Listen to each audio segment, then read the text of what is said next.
একটু ভালো করে ভেবে দেখুন তো মা, আগামীকাল যিনি অযোধ্যার রাজা হবেন, প্যান্ডেল তৈরি হয়ে গেছে, ডেকোরেশন হয়ে গেছে, নেমন্তন্ন অতিথি চলে এসেছে, সমস্ত যাগযজ্ঞের সমস্ত আয়োজন হয়ে গেছে। আগামীকাল রাম রাজ্যের রাজা হবে, অযোধ্যার রাজা। আর ঠিক তার আগের দিনে তাকে 14 বছরের জন্য বনবাসে চলে গেলেন। এটা কি কম দুঃখ মা? কালকে যিনি সিংহাসনে বসবেন, আজকে তাকে বলকল পোশাক পরে খালি পায়ে জঙ্গলে যেতে হচ্ছে। 14 দিনের নয়, 14 বছরের জন্য খালি গায়ে খালি পায়ে জঙ্গলে থাকতে হবে। এটা কি কম দুঃখ? কিন্তু রামচন্দ্রকে কাঁদতে দেখেছেন যে তিনি কেঁদে কেঁদে যাচ্ছেন? না। ভগবান কৃষ্ণের জীবনে দুঃখ, তিনি কারাগারে এলেন, সেখানেও শান্তি নেই। মাথায় করে যমুনা পার হয়ে চলে গেলেন মা যশোদার কাছে। সেখানে 6 দিন বয়সে পুতনা, অগাসুর, বকাসুর, শকটাসুর, জীবনে কত বিপদ, কত ঘাত, কত প্রতিঘাত, শুধু আমাদের নয়, ভগবানের জীবনে কত ঘাত, কত প্রতিঘাত। কিন্তু তবুও ভগবান সব সময় পজিটিভ এনার্জিতে থাকে, সব সময় ইতিবাচক আনন্দে। পুতনা আসছে, অগাসুর আসছে, ভগবান কি কেঁদেছেন? আমাদের জীবনে দুঃখ আসবে, জ্বালা আসবে, যন্ত্রণা আসবে, রোগ আসবে, শোক আসবে, কিন্তু প্রতিটা পরিস্থিতি যদি আপনি ভগবানকে সামনে রেখে আনন্দে ভোগ করতে পারেন, তাহলে আপনার কর্ম আপনাকে দুঃখ দিতে পারবে না। আমি একটাই কথা ঘুরে ফিরে বারবার বলছি যে কর্মই আমাদেরকে দুঃখ দেয়। একজন ভদ্রলোক গ্রীষ্মকালে প্রচন্ড দাবদাহে জঙ্গলের রাস্তা দিয়ে যাচ্ছে। সময়টা হচ্ছে বৈশাখ মাস, দুপুর 2টোর সময়। গলা শুকিয়ে গেছে, মাথা গরম হয়ে গেছে, ছাতা নেই, কোনো আশেপাশে জল নেই, কোনো কারোর বাড়ি নেই, প্রচন্ড পিপাসায় গলা শুকিয়ে গেছে। দেখতে পেলেন একটা আম গাছে আম পেকে আছে। ভাবলো আমটা খেলে অন্তত একটু বাঁচার আশা মনে হয় আছে। আম গাছের আমটাকে দেখেছেন, দূর থেকে আম গাছের আমটাকে ভদ্রলোক দেখলেন। দেখলো কে না, শরীরের মধ্যে চোখ নামক ইন্দ্রিয় আম গাছের আমটাকে দেখেছে। এটা আপনার চোখ, তো আপনার ক্ষমতা নেই আপনাকে গাছটার কাছে নিয়ে যাবে।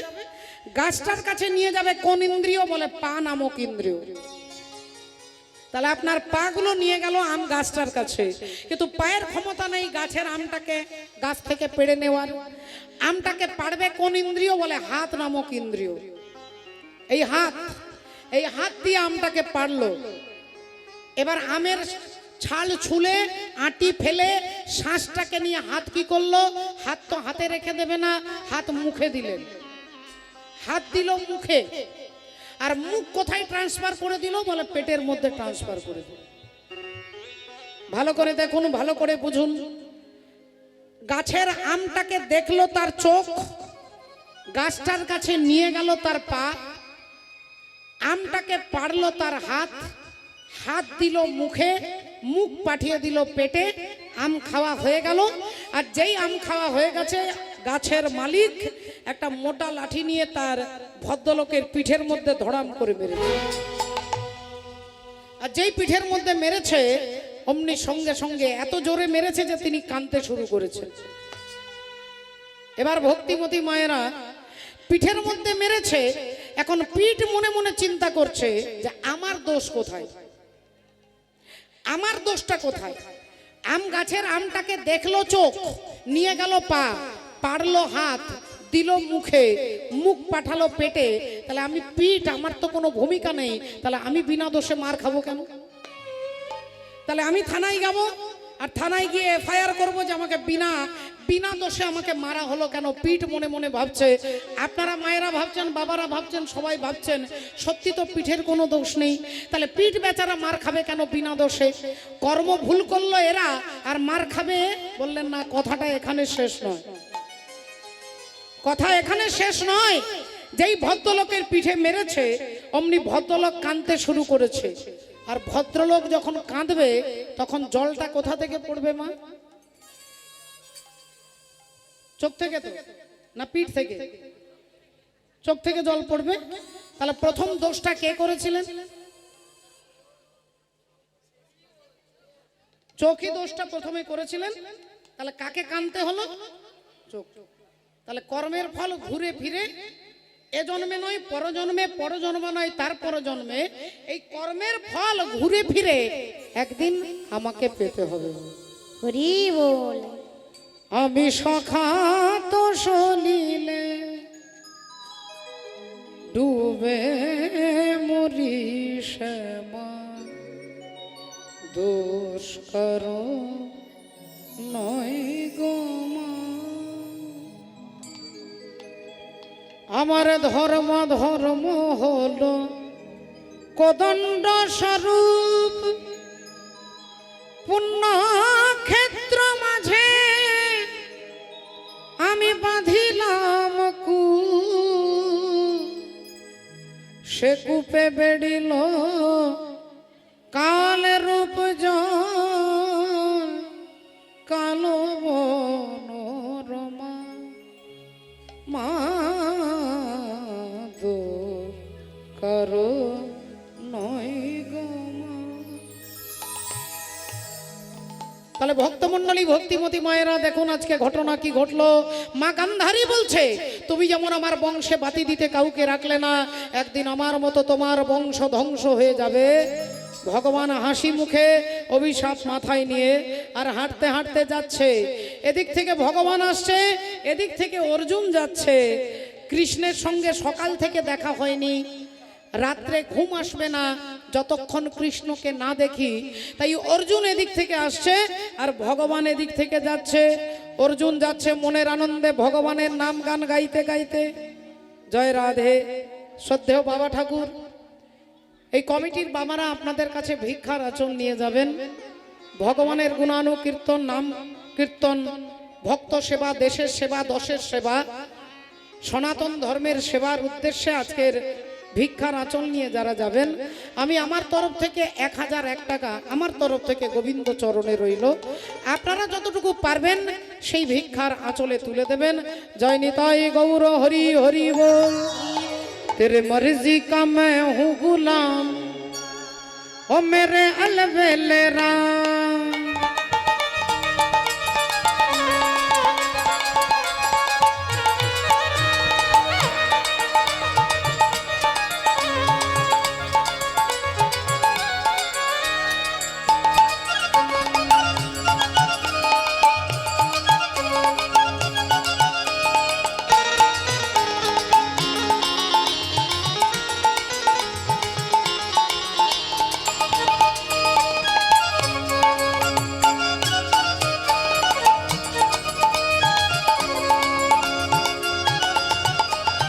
मर्जी का ओ तेरे मर्जी का है, तेरे मर्जी का मैं हूँ गुलाम, मेरे अलबेले राम। तेरे मर्जी का मैं हूँ गुलाम, मेरे अलबेले राम। अलबेले राम मेरे अलबेले राम, अलबेले राम मेरे अलबेले राम, अलबेले राम मेरे अलबेले राम, अलबेले राम मेरे अलबेले राम। मर्जी का है, तेरे मर्जी का मैं हूँ गुलाम, ओ मेरे अलबेले राम। तेरे मर्जी का मैं हूँ गुलाम, तेरे मर्जी का मैं हूँ गुलाम, मेरे अलबेले राम।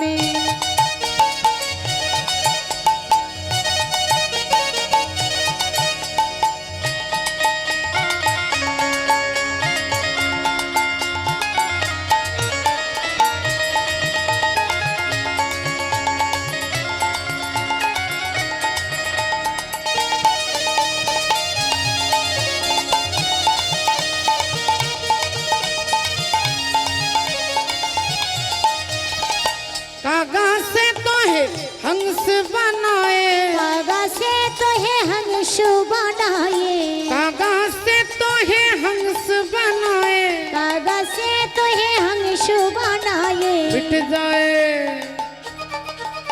तेरे मिट जाए और रन की नाम, मेरे अलबेले राम। तेरे मर्जी का मैं हूँ गुलाम, मेरे अलबेले राम। तेरे मर्जी का मैं हूँ गुलाम, मेरे अलबेले राम तेरे मर्जी का मैं हूँ गुलाम मेरे अलबेले राम तेरे मर्जी का मैं हूँ गुलाम मेरे अलबेले राम मेरे अलबेले राम मेरे अलबेले राम ভক্তমণ্ডলী ভক্তিমতী মায়েরা ভগবান এদিক থেকে অর্জুন এদিক থেকে যাচ্ছে যেই অর্জুন ভগবানকে দেখেছেন বলে উঠলেন আরে আরে আরে আরে কৃষ্ণ নীল পদ্মের মতো তোমার বদন শুকিয়ে গেছে কেন মলিন হয়ে গেছে কেন ভগবান বললেন না না তেমন কিছু নয় তেমন কিছু নয় আসলে তোমার জেঠিমা আমাকে অভিশাপ দিয়েছে অর্জুন বললেন আমার জেঠিমা বললেন হ্যাঁ মা গান্ধারী দেবী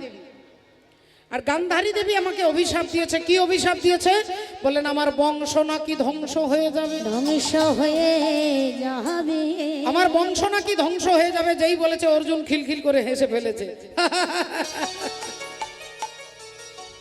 ভগবান বললেন অর্জুন তুমি হাসলে কেন তোমার জেঠিমা আমাকে অভিশাপ দিল আর তুমি হাসছো অর্জুন বললেন কৃষ্ণ তুমি মনে কিছু করো না আসলে তোমাকে যেমন আমার জেঠিমা অভিশাপ দিয়েছে আমাকেও সেরকম কুরুক্ষেত্রের মাঠে একজন জননী অভিশাপ দিয়েছেন তিনি কে না তিনি হলেন ভীষ্মের জননী পতিত পাবনী গঙ্গা দেবী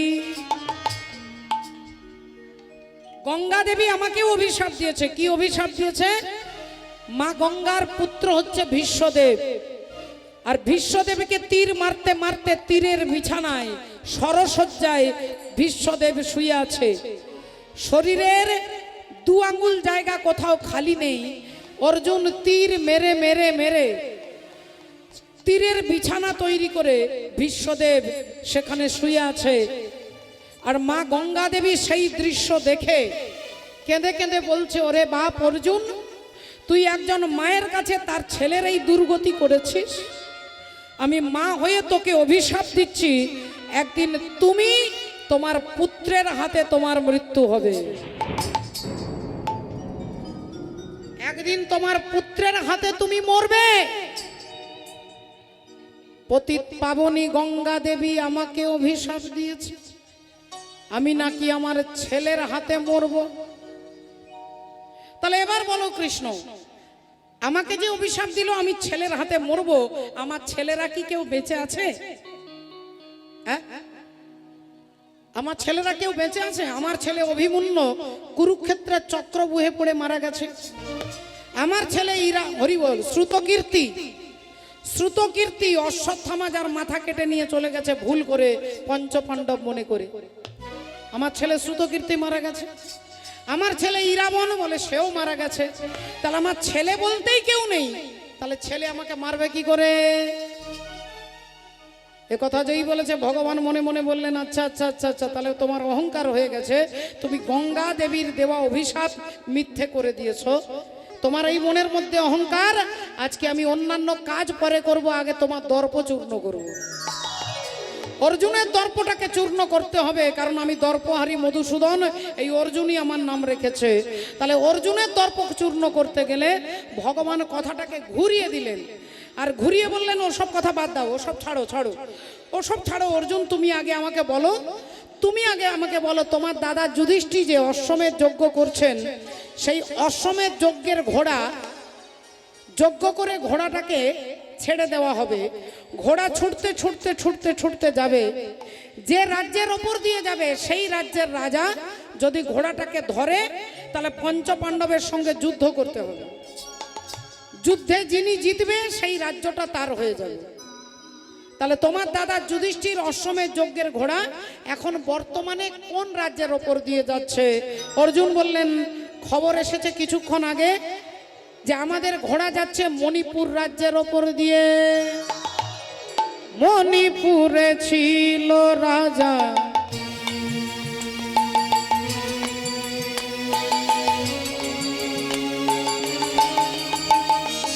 হে মণিপুরে ছিল রাজা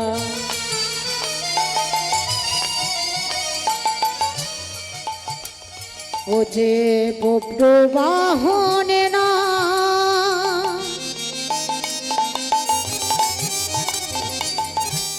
বব্রু বাহনে না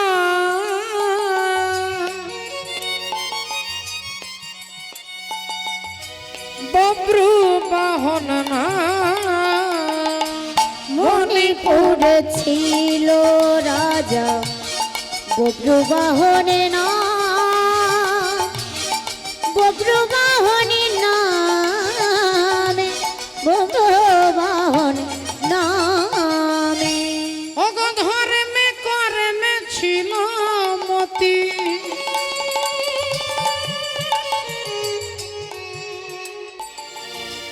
রাজা অতি গুণবান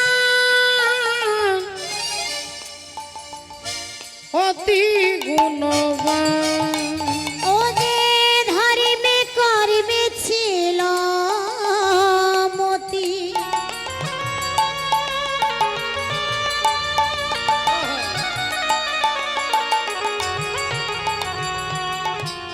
অতি গুণবান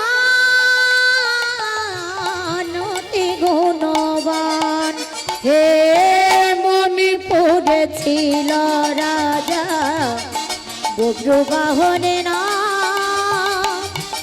বব্রু বাহনে নামে বব্রু বাহন নামে মণিপুরে ছিল রাজা বব্রু বাহনে না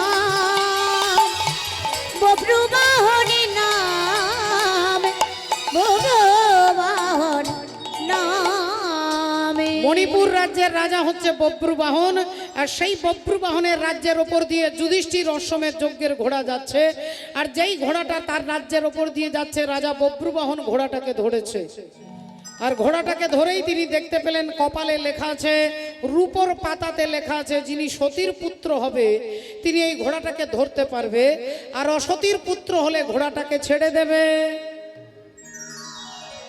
সতীর পুত্র হলে ঘোড়াটাকে ধরবে অসতীর পুত্র হলে ছেড়ে দেবে এটা দেখতে পেয়েই রাজা বব্রুবাহন ঘোড়াটাকে ধরে তার মায়ের কাছে নিয়ে আসছে মাকে দেখানোর জন্য মাকে দেখানোর জন্য নিয়ে আসছেন মায়ের নাম কি না মায়ের নাম হচ্ছে দেবী চিত্রাঙ্গদা আর বাবার নাম কি না বাবার নাম হচ্ছে তৃতীয় পাণ্ডব অর্জুন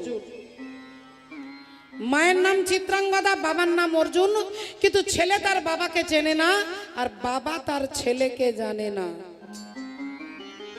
ছেলে তার বাবাকে চেনে না আর বাবা তার ছেলেকে জানে না আপনারা বলবেন এরকম উদ্ভট কি কখনো হতে পারে একটা ছেলে তার বাবাকে জানবে না একটা বাবা তার ছেলেকে চিনবে না বলে মায়ের পেছনে একটা কারণ আছে আর এই কারণটা জানতে গেলে যেতে হবে যেদিন অর্জুন বিবাহ করলেন ধ্রুপদ নন্দিনী দ্রৌপদী দেবীকে ধ্রুপদ রাজার কন্যা দ্রৌপদী দেবীকে অর্জুন বিয়ে করে নিয়ে আসছেন হাতে ধরে নিয়ে আসছেন মাতা কুন্তি দেবীকে দেখানোর জন্য আর কুন্তি দেবী সেই সময় শিল নোড়া দিয়ে মশলা বাটছিলেন মা তিনি মশলা বাটছে আর পেছন থেকে অর্জুন বলে উঠলেন মা এই দেখো আজকে ভিক্ষাই কি এনেছি ও মা দেখো আজকে ভিক্ষাতে কি এনেছি মা অমনি না দেখেই বলে ফেললো যা এনেছিস বাবা আজকে আমার শরীরটা খারাপ আমাকে বাদ দিয়ে তোরা 5 ভাই সমান ভাগে ভাগ করে নে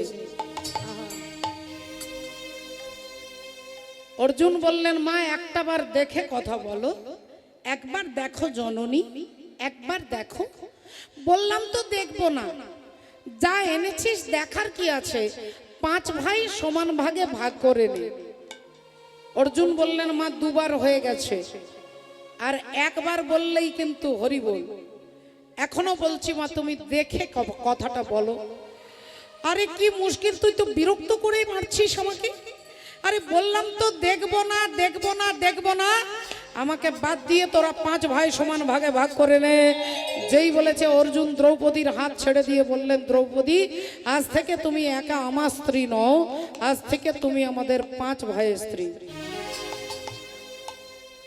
আজ থেকে তুমি যুধিষ্ঠির স্ত্রী তুমি ভীমের স্ত্রী তুমি নকুল সহদেব তুমি আমাদের 5 ভাইয়ের স্ত্রী যেই বলেছে পেছন থেকে দাদা যুধিষ্ঠির চিৎকার করে উঠেছে অর্জুন কি বলছিস ভাই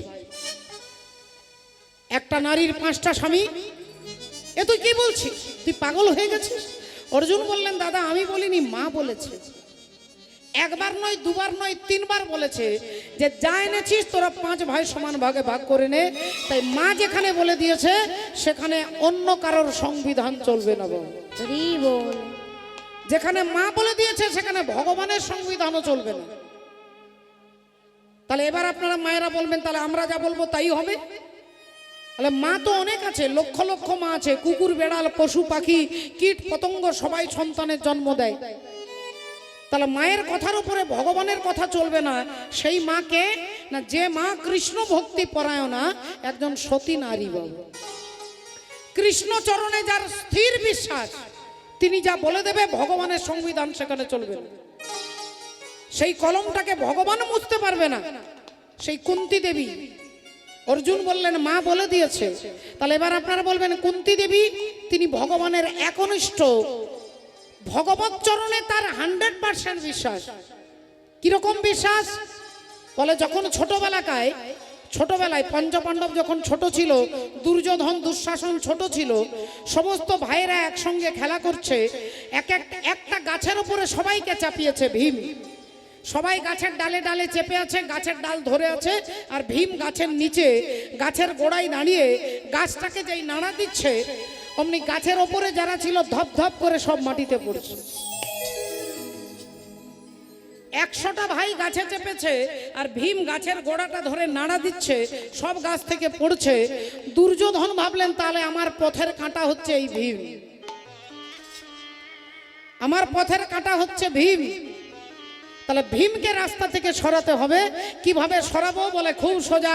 ভীম খেতে খুব ভালোবাসে।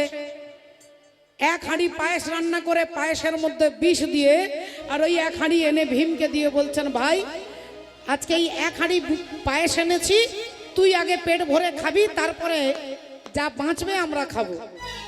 ভীম বললেন দাদা আমার এই 1 হাঁড়িতে হবে না, আমার এখনো আরো 10-12 হাঁড়ি লাগবে। দুর্যোধন বললেন তুই খা, তুই যতটা খাবি তারপরে আমরা খাবো। এখন ভীম 1 হাঁড়ি বিষ পায়েস খেয়ে ফেলেছে। আর খেয়ে যেই তিনি অজ্ঞান হয়ে গেছে, দুর্যোধন দুঃশাসন ওই ভীমকে ধরে গঙ্গার জলে ফেলে দিয়েছে। আর যেই জলে ফেলে দিয়েছে, ভীম সোজা জলের তলায় যেতে যেতে যেতে যেতে এই পৃথিবীর নিচে আছে নাগলোক, নাগলোকে চলে গেছে, যেখানে শুধু সাপ। এখন সাপেরা দেখছে যে পৃথিবী থেকে একটা ছেলে এসেছে, রেগে গিয়ে সাপেরা ছোবল মারছে। আর সাপ যত ছোবল মারছে, আপনারা মায়েরা বলুন, ভীম বিষ খেয়ে আছে, পেটের মধ্যে বিষ, আর সাপ যখন ছোবল মারবে কি হবে? মা বিষে বিষে বিষক্ষয়, যেই ছোবল মারছে তার বিষ চলে যাচ্ছে, ক্ষয় হয়ে যাচ্ছে। যত সাপেরা ছোবল মারছে তত ভীম সুস্থ হয়ে যাচ্ছে। আর তিনি যখন সুস্থ হয়ে গেছে তখন এবার সাপেদের মুন্ডুগুলো ধরছে আর ছিঁড়ে ছিঁড়ে ফেলছে। সমস্ত সাপেরা ছুটেছে রাজার কাছে, বাসুকি রাজের কাছে। মহারাজ পৃথিবী থেকে একটা ছেলে এসেছে, বাচ্চা ছেলে, আমাদের সবাইকে মেরে শেষ করে দিচ্ছে। বাসুকি নাগ এসে ভীমের কাছে দাঁড়িয়েছে, এই যে ছেলে, কি নাম তোমার? আগে আমার নাম ভীম। তোমার বাবার নাম? আমার বাবা হচ্ছে পাণ্ডু রাজা। তোমার মায়ের নাম? আমার মায়ের নাম কুন্তী। বললেন ও তুমি কুন্তীর ছেলে? কুন্তী দেবীর বাবা হচ্ছে কুন্তী ভোজ, কুন্তী ভোজের মেয়ে হচ্ছে কুন্তী। আর সেই কুন্তী ভোজ হচ্ছে আমার ছোটবেলাকার বন্ধু। বাসুকি নাগ বলছে তাহলে আমার বন্ধুর যখন তুমি নাতি, তাহলে সেই সূত্রে তুমি আমারও নাতি। তাই তুমি এক কাজ করো ভাই, তুমি ওই সাপেদেরকে মেরো না।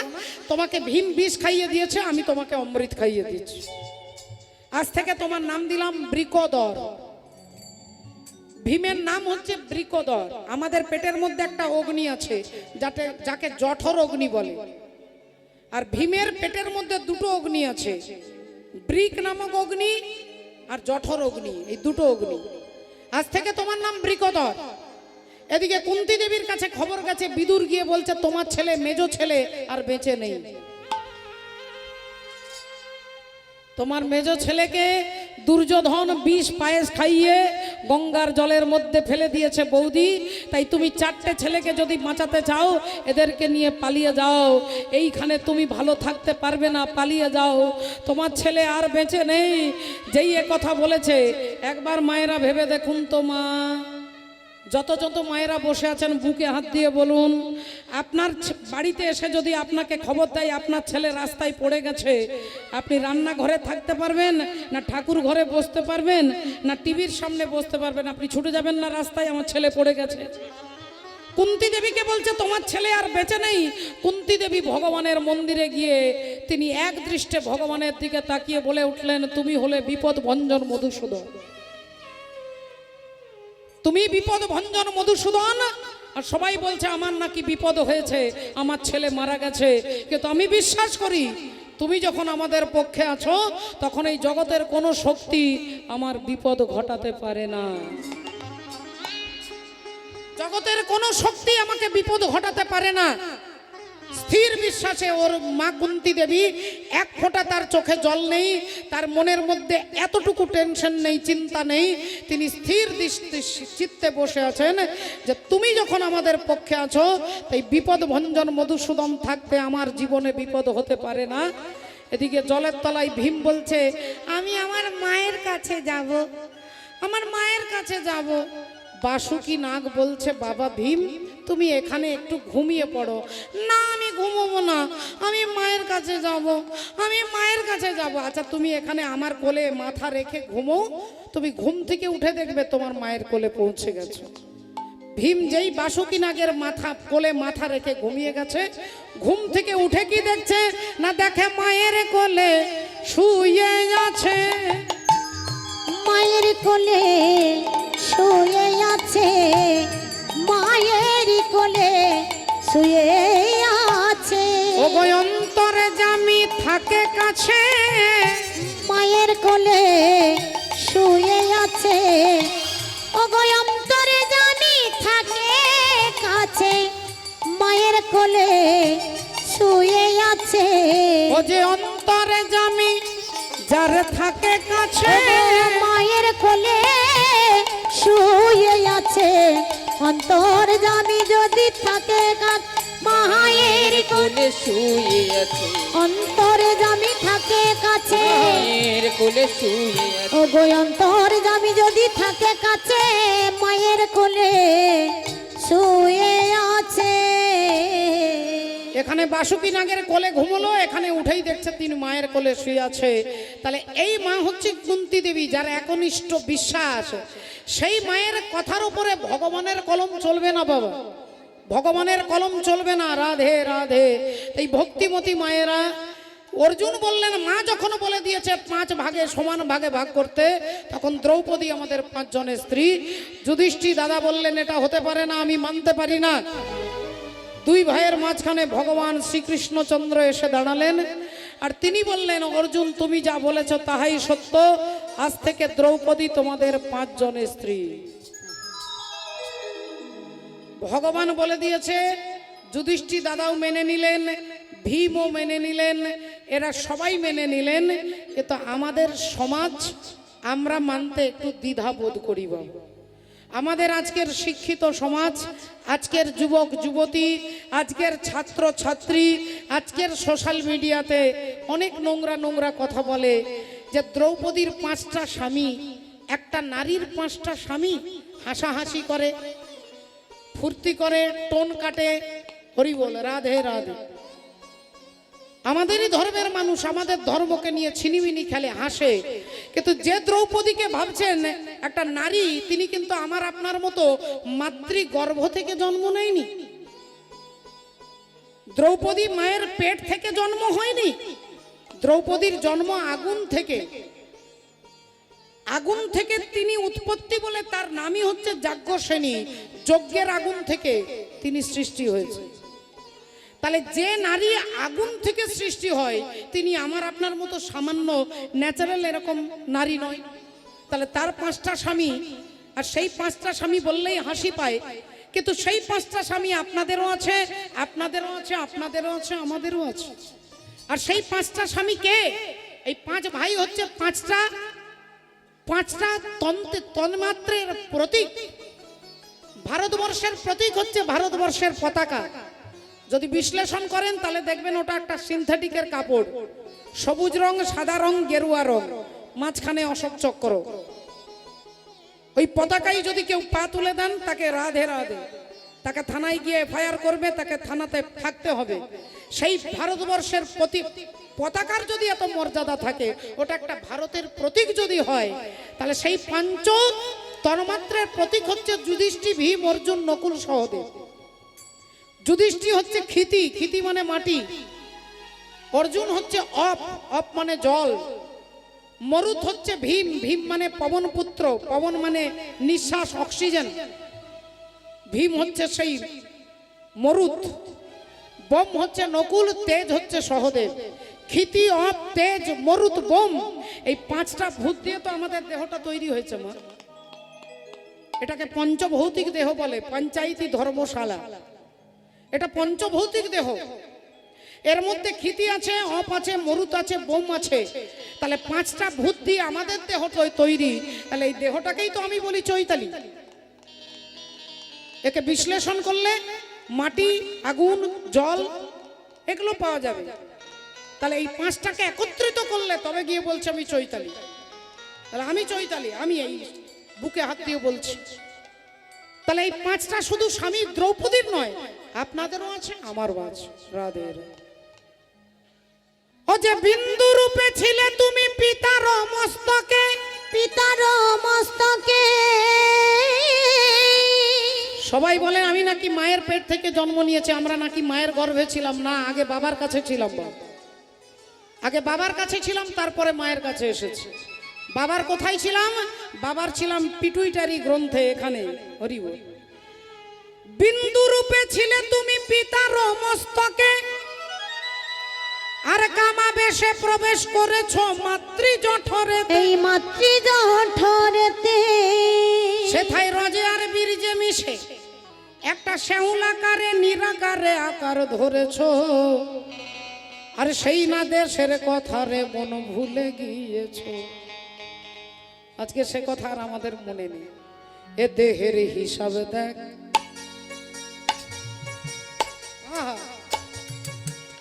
দেহের হিসাব দেখ, দেখ রে হিসাব দেখ, দেহের হিসাব দেখ, দেখ রে মানব জমিনে।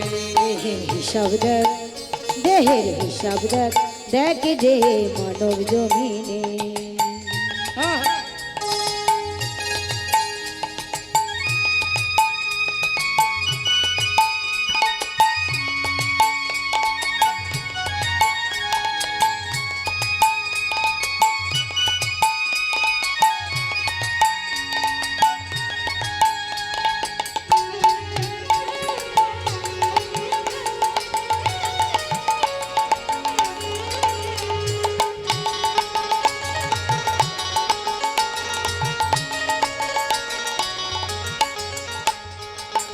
উড়েছে তিন কারিগর, তিন কারিগরে উড়েছে তিন কারিগর, তিন কারিগর, তিন কারিগর, তিন কারিগর। এই দেহটাকে তৈরি করেছে তিনজন কারিগর। কে কে তিনজন? মা বাবা ঈশ্বর, মা বাবা ঈশ্বর, মা বাবা ঈশ্বর, মা বাবা ঈশ্বর, মা বাবা ঈশ্বর। গড়েছে তিন কারিগর মিলে শহর টানা দিয়ে তিন গুণে। দেহের হিসাব দেখ, দেহের হিসাব দেখি দেখি রে মানব জমিনে। দেহের হিসাব দেখ, দেখি রে মানব জমিনে।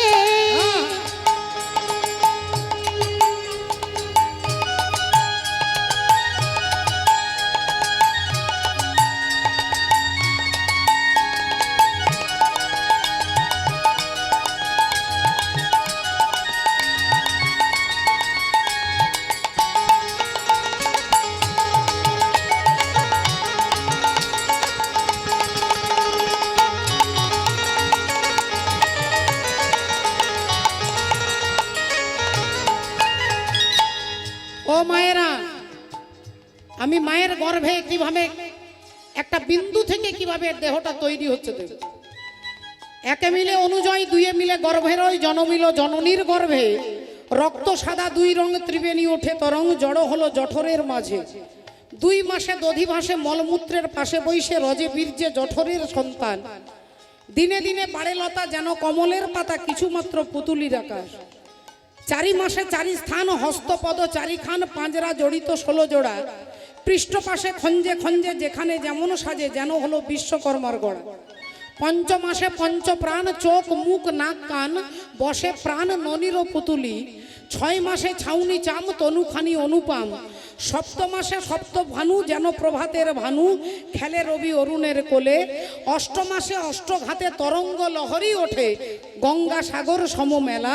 9 মাসে নবলাল, প্রজাবৈশে পালে পাল, সাগরে আগুন জ্বলে ওঠে। মৃষ্টান্ন দ্রব্য যত, ফলমূল শত শত, রস খাই জননীর পেটে। 10 মাস 10 দিনে সন্ধান, বলে কবে ভবে এলাম, মায়া জালে বন্দি হলাম, পড়ে গেলাম মাকড় সার ফাঁদে। হেরিয়া জীবেরও দুঃখ, অন্তরে না পাই সুখ, কাঁদে দিন নরোত্তম দাস। হরি হরি বল।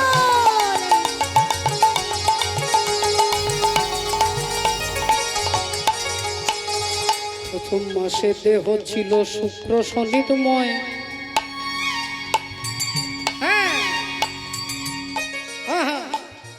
2 মাসে খড় পুড়া অস্থির উদয়।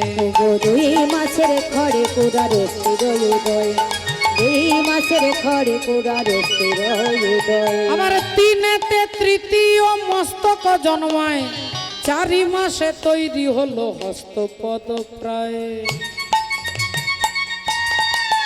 দেহের হিসাব দেখ, দেহের হিসাব দেখি দেখি রে মানব জমিনে, দেহের হিসাব দেখি দেখি রে মানব জমিনে। উড়েছে 3 কারিগর, উড়েছে 3 কারিগর, মিলে শহর টানা দিয়ে 3 গুণে। দেহের হিসাব দেখ, দেহের হিসাব দেখি দেখি রে মানব জমিনে, দেহের হিসাব দেখি দেখি রে মানব জমিনে, দেহের হিসাব দেখি দেখি রে মানব জমিনে, দেহের হিসাব দেখি দেখি রে মানবী জমিনে। ভগবান আমাদের থেকে অনেকটা দূরে নেই মা, অনেক দূরে ভগবান নেই। বিশ্বকবি বলছেন, দাঁড়িয়ে আছো তুমি আমার গানের পারে। আচ্ছা, আমাদের সঙ্গে ভগবানের পার্থক্য কোথায় একটু দেখুন। আমার কথাটা না শুনলে উত্তর দিতে পারবেন না, আমি কিন্তু আপনাদের জিজ্ঞাসা করব। ধরুন একটা গোল একটা রিং আছে, গোল একটা চাকা, আর চাকার প্রথমেই আছে ভক্তি, তারপরে ভগবান, তারপরে মায়া, আর তারপরে মানুষ। আরেকবার শুনে নিন, মনে রাখতে পারবেন। প্রথমে ভক্তি, তারপরে ভগবান, তারপরে মায়া, আর তারপরে মানুষ। তা আমি আপনাদের কাছে যদি জিজ্ঞাসা করি, ভগবান কোন 2 জনের মাঝখানে আছে? কোন 2 জনের মাঝখানে ভগবান আছে? ভক্তি আর মায়ার মাঝখানে, ঠিক বলছে? আর মানুষ কোনখানে আছে? মানুষ কোনখানে আছে? কোন 2 জনের মাঝখানে? ভক্তি আর মায়ার মাঝখানে। ভগবান কোথায় আছে? ভক্তি আর মায়ার মাঝখানে। আর মানুষ ভক্তি আর মায়ের মাঝখানে। তাহলে ভগবানও যা, আমরাও তা, কিন্তু পার্থক্য আছে মা। যদি ভালো করে বিচার করেন তাহলে ভগবান আর আমাদের মধ্যে পার্থক্য কি না, ভগবানের আগে কে আছে? আগে ভক্তি। আর মানুষের আগে কে আছে? তাহলে ভগবান ভক্তির পেছনে ছুটছে আর আমরা মায়ার পেছনে ছুটছি। এটাই ডিফারেন্স দুজনের মধ্যে। আমরা মায়ার পেছনে ছুটছি, ছেলে চাই, মেয়ে চাই, টাকা চাই, গাড়ি চাই, জমি চাই, এটা চাই, ওটা চাই, এটা চাই। আমরা তার জন্য মায়াবদ্ধ জীব, আমরা মায়ার পেছনে ছুটছি, আর ভগবান ভক্তির পেছনে ছুটছে। তাহলে যদি মুখটাকে আমরা ঘুরিয়ে নিই, এতক্ষণ মায়ার দিকে মুখটা ছিল, এই মুখটাকে যদি ভক্তির দিকে করে দিই তাহলে শুধু মুখটা ঘোরাতে হবে। আর ঘোরাতে গেলে কি দরকার না, ঘোরাতে গেলে একমাত্র ভগবানের নাম দরকার। রাধে আমার ধন রাধা, শ্রী রাধা, শ্রী রাধা, হরি বল। শ্রী রাধা আমার ধন রাধা, শ্রী রাধা, শ্রী রাধা আমার ধন রাধা, শ্রী রাধা, শ্রী রাধা। জীবন ধন রাধা রাধা রাধা রাধা রাধা জীবন ধন রাধা রাধা রাধা রাধা রাধা আমারো ধন রাধা শ্রী রাধা শ্রী রাধা हमारो धन राधा श्री राधा श्री राधा हमारो धन राधा श्री राधा श्री राधा इन लोगन से न्यारी और राधा रानी हमारी तीनों लोगों ने से न्यारी ओ राधा रानी हमारी रानी हमारी महारानी हमारी रानी हमारी राधा रानी हमारी रानी हमारी महारानी हमारी रानी हमारी महारानी हमारी ये तीन लोगन से न्यारी और राधा रानी हमारी तीनों लोगों ने से न्यारी ओ राधा रानी हमारी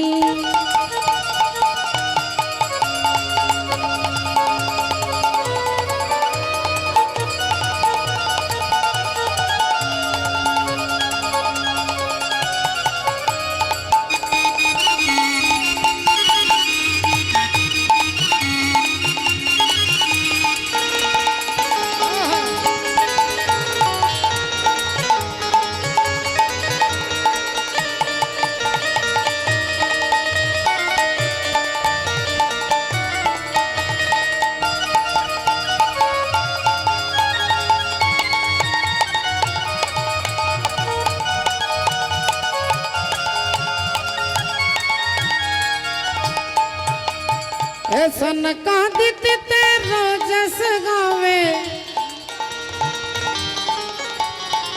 सन का दित तेरो जस गावे और ब्रह्मा विष्णु आरती उतारे ब्रह्मा विष्णु आरती उतारे इंद्र लगाए बुहारी इंद्र लगाए बुहारी और राधा रानी हमारी तीनों लोगों ने से न्यारी और राधा रानी हमारी तीनों लोगों ने से न्यारी और राधा रानी हमारी राधे राधे अरे वृंदावन में राधे राधे मारा शुद्ध राधे राधे बोलो वृंदावन में राधे राधे এখানে অনেক মায়েরা আছেন মাগো আপনাদের ভোল্টেজ কিন্তু কম হচ্ছে মা একটু জোরে বলবেন তারপরে বাবারা বলবে দেখে নেবো ভোল্টেজ বেশি না কম একটু দেখে নেবো হ্যাঁ না না আমি এমনি বলছি না আগে পরীক্ষা করে দেখে নেবো তারপরে রেজাল্ট বেরোবে শুরু করবেন শুধু মায়েদের জন্য বলো রাধা রানী কি জয়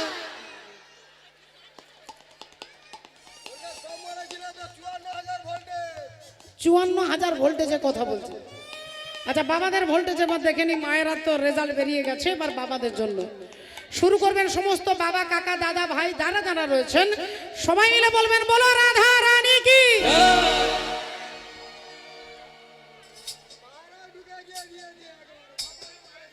হ্যাঁ রাধে মায়েরা আচ্ছা না উনি ভালো ব্যাখ্যা করছেন বলে মায়েরা সামনে আছে ভোল্টেজ ভালো হচ্ছে আচ্ছা বাবাদের জন্য আরেকবার সুযোগ দিচ্ছি বলো রাধা রানী কি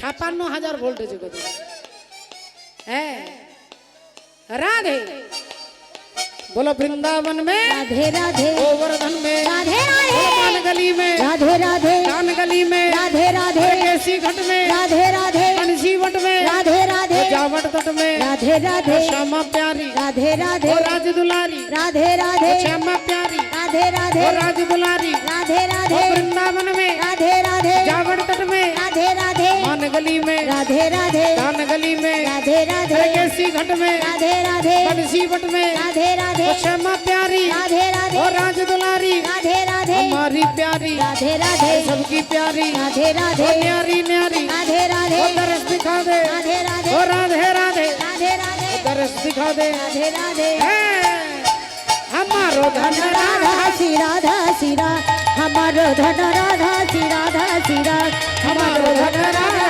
श्री राधा श्री राधा हमारो धन राधा श्री राधा श्री हमारो धन राधा श्री जय राधा जय श्री हमारो राधे धन राधा श्री राधा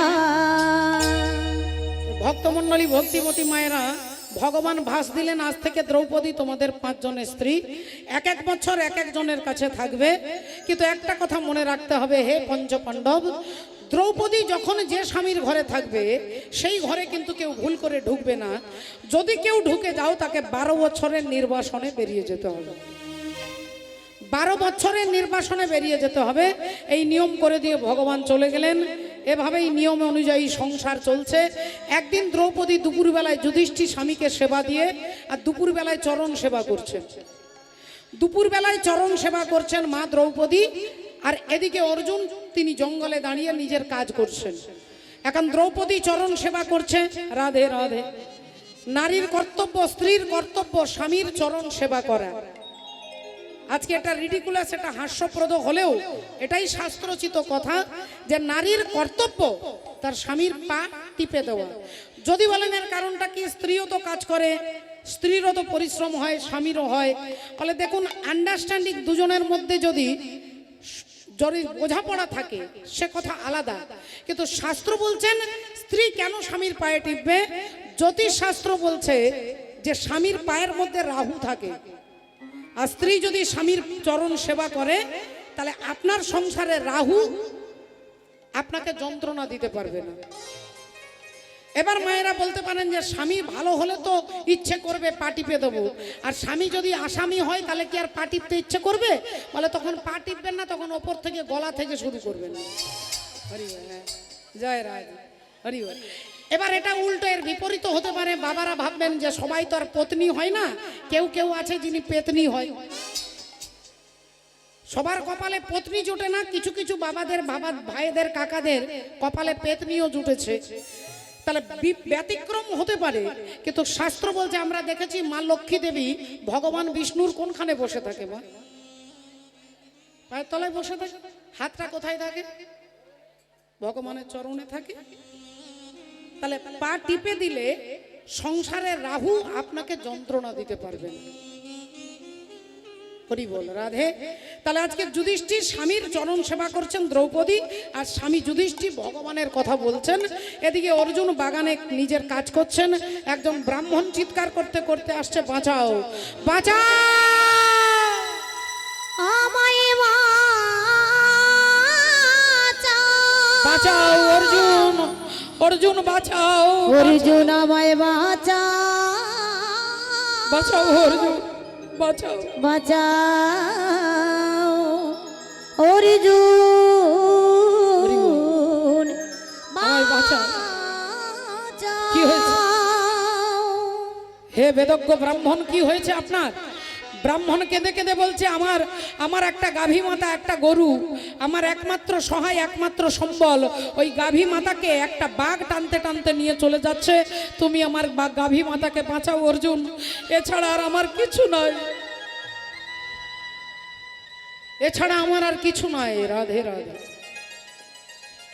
তাই গাভী মাতা হচ্ছে ব্রাহ্মণের, শুধু ব্রাহ্মণের নয়, সমস্ত সনাতন ধর্মী অবলম্বী মানুষের জাতির মেরুদণ্ড হচ্ছে গাভী মাতা।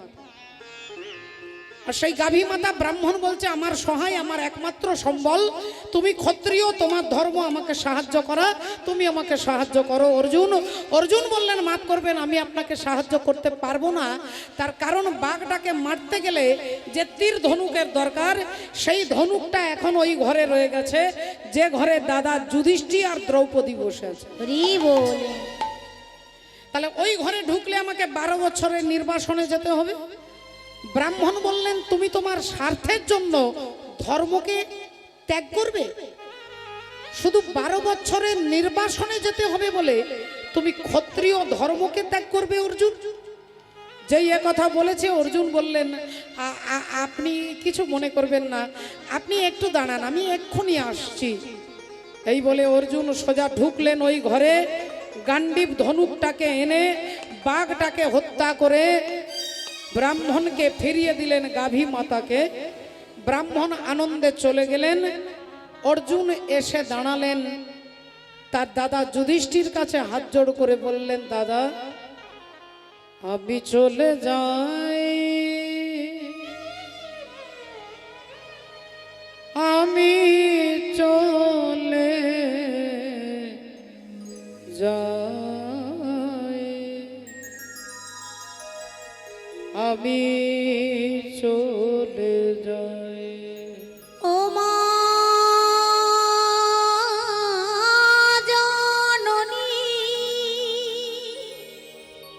বিদায়। জনম ভূমি বিদায় দাদা যুধিষ্ঠির। ও মায় আমি চলে যাই, আমি চলে যাই,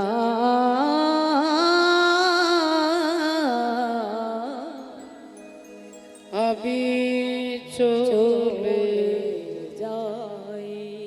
দাদা যুধিষ্ঠির বিদায়।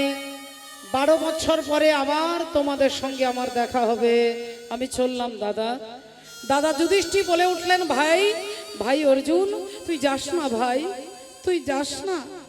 তুই কোনো অন্যায় করিসনি, তুই কোনো ভুল করিসনি, তুই যাস না ভাই, তুই যাস না। অর্জুন বললেন, দাদা আমরাই নিয়ম তৈরি করেছি, আমরাই যদি পালন না করি, যারা দেশের রক্ষক তারাই যদি ভক্ষক হয়, তাহলে রাজ্য চলবে কি করে বাবা? তাই নিয়মটা যদি আমরা পালন না করি, তাহলে দেশের জনগণ পালন করবে কি করে? তাই দাদা তুমি দুঃখ করো না, 12 বছর পরে আবার তোমার কাছে এসে আমার দেখা হবে। আমি চললাম দাদা। এই বলে অর্জুন আজকে হাঁটতে হাঁটতে বিদায় নিয়ে চলে যাচ্ছেন 12 বছরের নির্বাসনে। ভজহুরে মানা শ্রীনন্দনন্দন অভয় চরণার বৃন্দরে।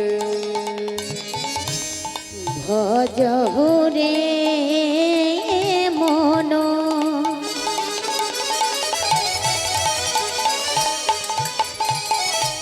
শ্রীনন্দের নন্দন অভয় চরণার বৃন্দরে। ভজহুরে মানা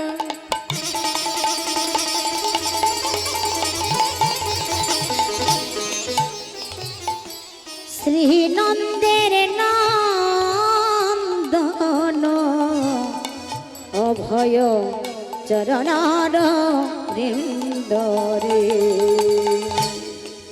দুর্লভ মানব জন্ম সৎসঙ্গে। দুর্লভ মানব জনম সৎসঙ্গে। তরহ হে ভাব সিন্ধুরে। ভজহুরে মন শ্রীনন্দের নন্দন অভয় চরণার বৃন্দরে। হাঁটতে হাঁটতে অর্জুন যাচ্ছেন। সীতা আতপ বাত বারি খানা।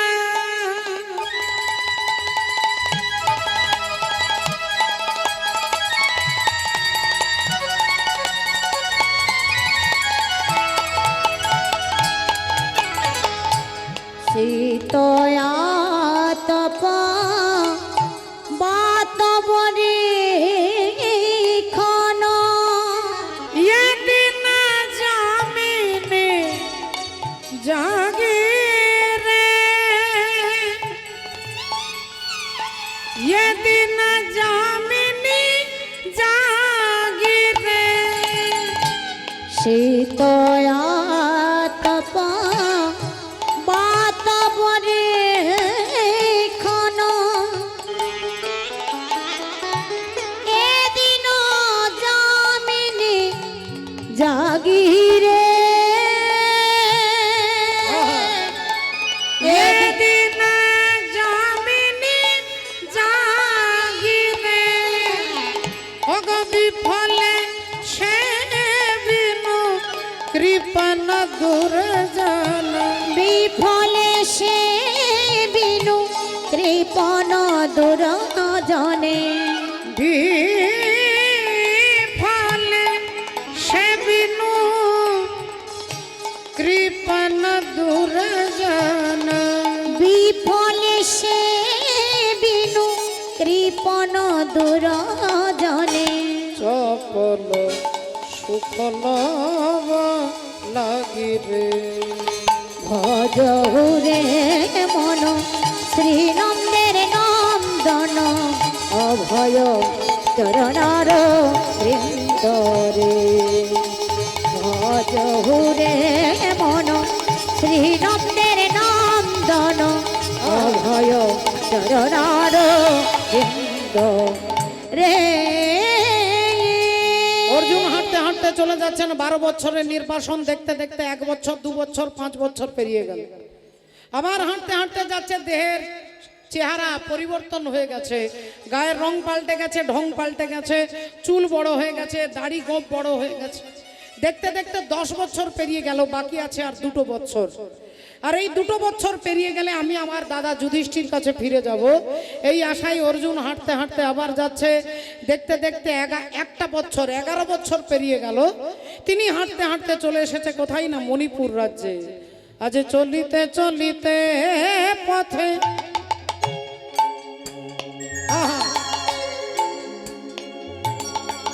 ওগো হা গোবিন্দ বলি ডাকে, আজি চলে যায়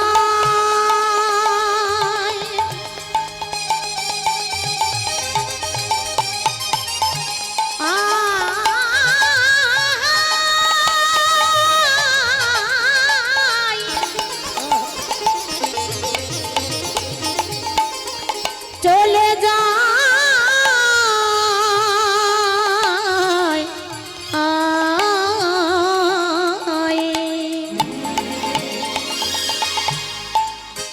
ও গো চলিতে চলিতে পথে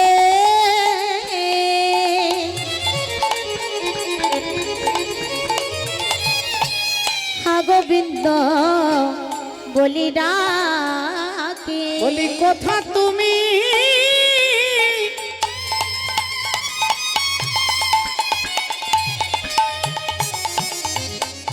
ওগো দিনের দয়াল হরি হে,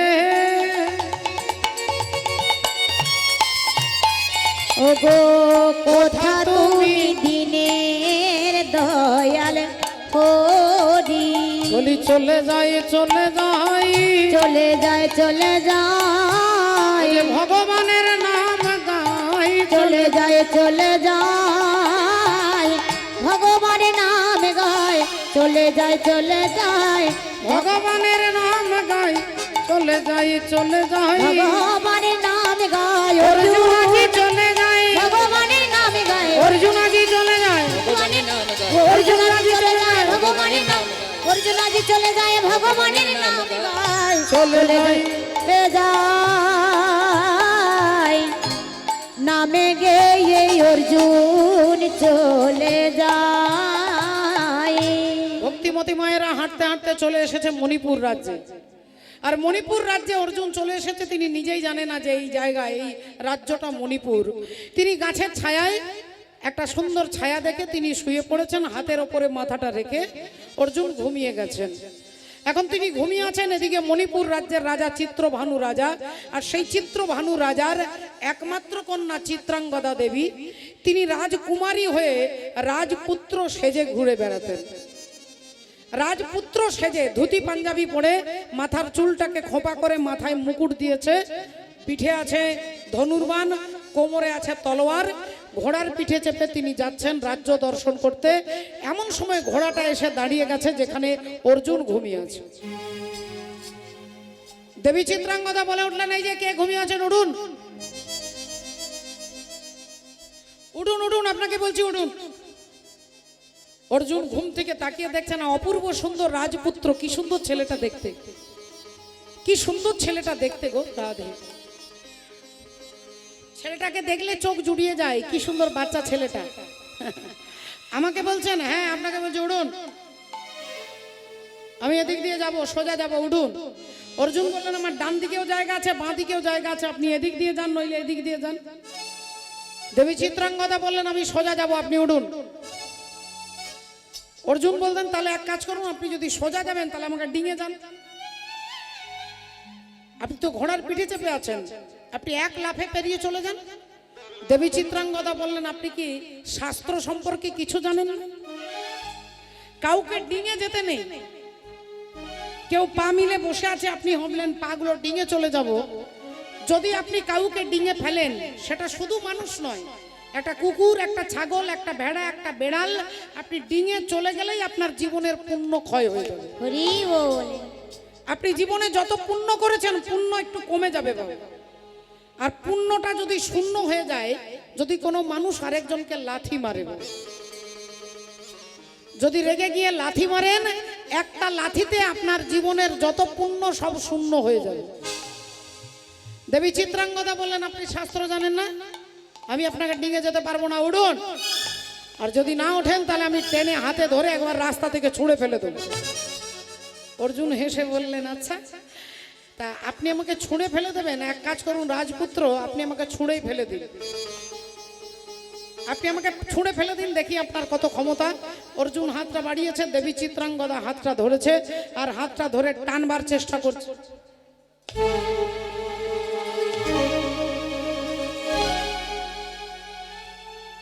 বারবার চেষ্টা করছে, এক চুল নড়াতে পারছে না, এক চুল অর্জুনকে নড়াতে পারছেন না। এবার অর্জুন কি করেছে, হালকা করে চিত্রাঙ্গদা দেবীকে টান দিয়েছে। আর যেই টান দিয়েছে, চিত্রাঙ্গদা অর্জুনের পায়ে হুমড়ি খেয়ে পড়েছে। আর যেই হুমড়ি খেয়ে পড়েছে, মাথার মুকুটটা খুলে পড়ে গেছে, চুলগুলো লম্বা লম্বা, কালো কালো কুঞ্চিত কেশ, সুন্দর এক গাছা চুল, পিঠের মধ্যে টানা টানা চোখ। অর্জুন ভেবেছিলেন রাজপুত্র, চমকে গেলেন রাজকুমারী দেখে। দেবী চিত্রাঙ্গদা বলে উঠলেন, আপনি কে? আপনার এত বড় সাহস, আপনার উদ্ধততা দেখে আমি অবাক হয়ে যাচ্ছি। আপনি কে? অর্জুন বললেন, আগে আপনি বলুন, আপনি কে? আপনি রাজপুত্র সেজে রাজকুমারী ঘুরে বেড়ান, কে আপনি? আমি চিত্রভানু রাজার কন্যা চিত্রাঙ্গদা। এবার আপনি বলুন, আপনি কে? না, আমি হলাম তৃতীয় পাণ্ডব অর্জুন। চিত্রাঙ্গদা চমকে উঠেছে। বধূ কোন আলো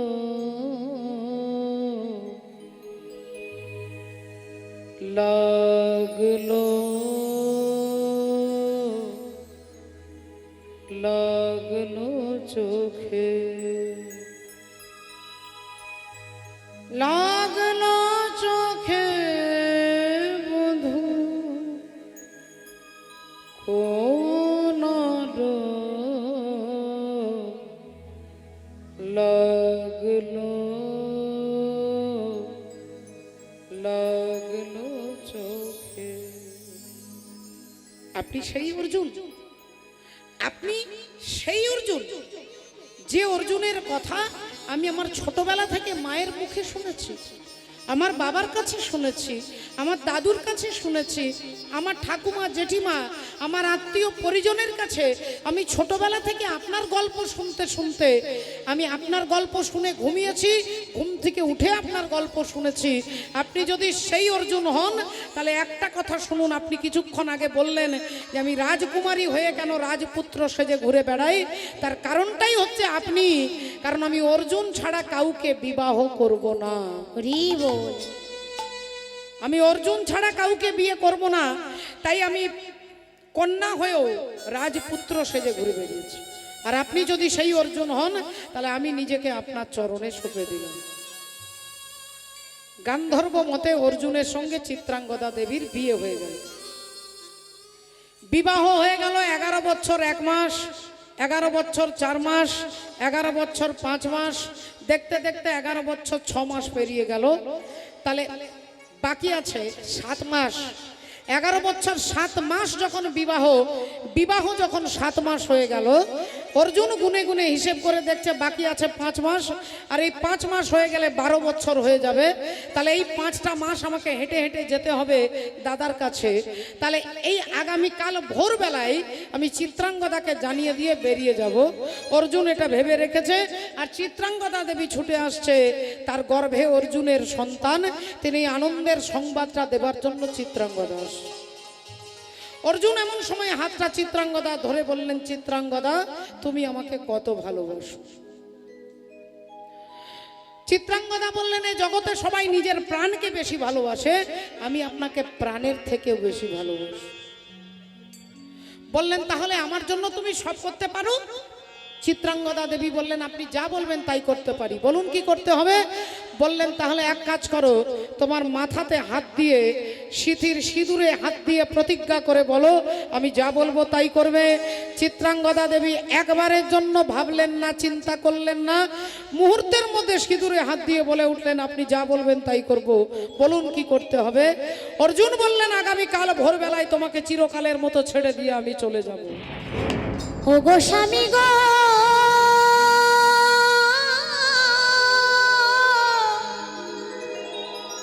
না না এ হতে পারে না, এ হতে পারে না, এ হতে পারে না।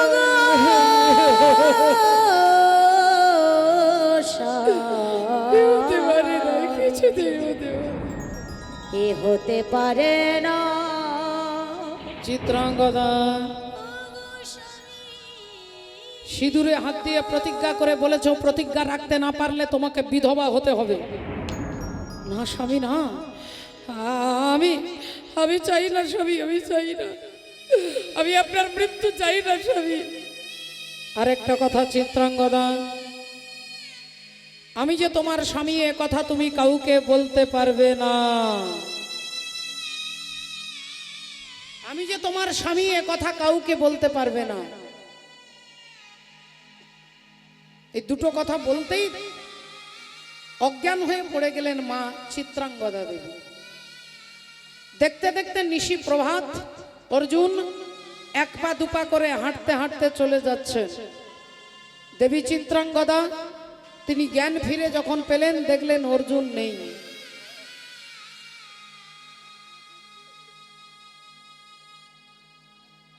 আমার মনের মতো হয়ে মনে আছো, চির সবুজ সাথে লয়ে ফাগুন হারা ফুলের মতো বেঁধেছ কোন বায়াডোরে, তবু আমি ভুলে যাব এ কথাটি ভাবলে গো, কেমন করে তোমায় আমি। স্বামী, একবারেও আমার কথা আপনি ভাবলেন না স্বামী। আমি আপনাকে কি বলতে চেয়েছিলাম সে কথা একবারও জিজ্ঞাসা করলেন না। আমার গর্বে যে আপনার সন্তান, আমি না পারবো মরতে, না পারবো বাঁচতে। এই সন্তানকে তো আমি মারতে পারবো না। অর্জুন তাকে ছেড়ে চলে গেলেন। গর্ভের সন্তান দিনে দিনে জন্মগ্রহণ করলেন। নাম হলো অর্জুন পুত্র বভ্রুবাহন। অর্জুন পুত্র বভ্রুবাহন ছোট্ট ছেলে দুটো একটা কথা বলতে শিখেছে, তখন থেকেই মাকে জিজ্ঞাসা করে বাবা কোথায়। ছোট্ট ছেলেকে ভোলানো খুব কঠিন নয়। একটু কোলে নিয়ে আদর করে একটা খেলনা, একটা ফুল, একটা নাড়ু হাতে দিলে ছেলে ভুলে যায়। ছেলে আরেকটু বড় হয়েছে, আদর করে গলায় জড়িয়ে ধরে ছেলেকে ভুলিয়ে দেয়। কিন্তু সেই ছেলে প্রতিদিন বাবার কথা জিজ্ঞাসা করে মায়ের কাছে, মা আমার বাবা কোথায়, মা আমার বন্ধুদের সবার বাবা আছে, আমার বাবা কোথায়। মা বলে উঠলো, তোর বাবার কথা যদি জানতে হয় চলে যা ওই ঠাকুর ঘরে, ওই গিরিধারী গোপালকে গিয়ে জিজ্ঞাসা কর তোর বাবা কোথায়। এ জগতে কেউ জানে না, কিন্তু একমাত্র উনি জানে যে তোর বাবাকে। ছেলে বলল, মা আমি কথা দিচ্ছি আজ থেকে তোমাকে বিরক্ত করব না, আজ থেকে আমি গিরিধারী গোপালকে জিজ্ঞাসা করব। আমি তোমার চরণে সঁপে দিলাম আমার দুটি নয়ন তারা। আমি তো আমারি চরণে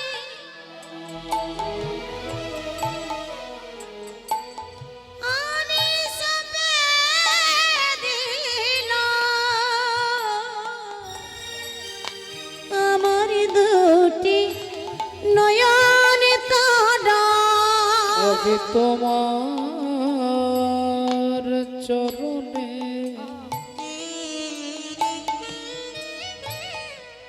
সবে দিলাম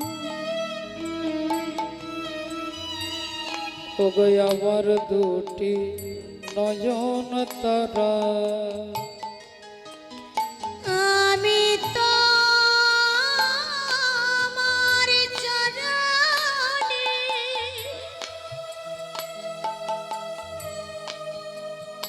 আমি সবে দিলাম আমার দুটি নয়ন তারা ওগো আমার দুটি নয়ন তারা আমার দুটি নয়ন তারা ওগো আমার দুটি নয়ন তারা আমার দুটি নয়ন তারা আমি তোমার চরণে সবে দিলাম আমার দুটি নয়ন তারা আমি তো আমার চরণে সবে দিলাম আমার দুটি নয়ন তারা তুমি গোপীনাথ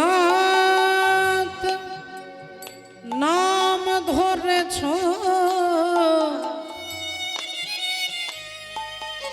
আর কত পাপী উদ্ধারিছ গোপীনাথ নামে ধরেছ কত পাপী উদ্ধারিছ শুধু আমি একা পড়ে রইলাম শুধু আমি একা পড়ে রইলাম আমায় দয়া করো চিত চোরা আমার দুটি নয়ন তারা আমার চরণে হরি বল। আমি সবে দিলাম আমার দুটি নয়ন তারা আমার দুটি নয়ন তারা আমার দুটি নয়ন তারা মাননীয় ভক্তমণ্ডলী ভক্তিমতী মায়েরা, সেই ছোট্ট বব্রুবাহন আর ছোট নেই, বড় হয়ে গেছে, মণিপুর রাজ্যের রাজা হয়েছে। আর সেই মণিপুর রাজ্যের রাজা বব্রুবাহন, যার রাজ্যের ওপর দিয়ে যুধিষ্ঠির অশ্বমেধ যজ্ঞের ঘোড়া যাচ্ছিল, সেই ঘোড়াটাকে ধরে তার মাকে দেখানোর জন্য নিয়ে আসছেন। মায়ের নাম চিত্রাঙ্গদা, বাবার নাম অর্জুন। কিন্তু ছেলে তার বাবাকে এই জন্য চেনে না, আর বাবা তার ছেলেকে এই জন্য জানে না। কারণটা আপনারা শুনলেন। মাকে চিৎকার করে ডাকছে, মা দেখবে এসো। মা ছুটে বেরিয়ে এসেছে, এসে দেখছেন আরে একটা সুন্দর যজ্ঞের ঘোড়া ধরেছে আমার ছেলে। খুব ভালো করেছিস বাবা, খুব ভালো করেছিস, তুই আমার বীর পুত্র, তুই আমার বীর, তুই আমার মহান পুত্র, তাই এই ঘোড়াটা ধরেছিস, খুব ভালো করেছিস। তা হ্যাঁ রে বাবা, ঘোড়াটাকে তো ধরেছিস, কিন্তু যজ্ঞটা কারা করছে এটাও তো জানতে হবে। বললেন মা এটা তো জানি না কারা যজ্ঞ করছে, তবে ঘোড়াটা ধরেছি। ঘোড়াটার গলায় একটা সুতো বাঁধা আছে, তাতে একটা তামার পাতা আছে। তামার পাতাতে যারা যজ্ঞ করছে তাদের নামগুলো লেখা আছে মা।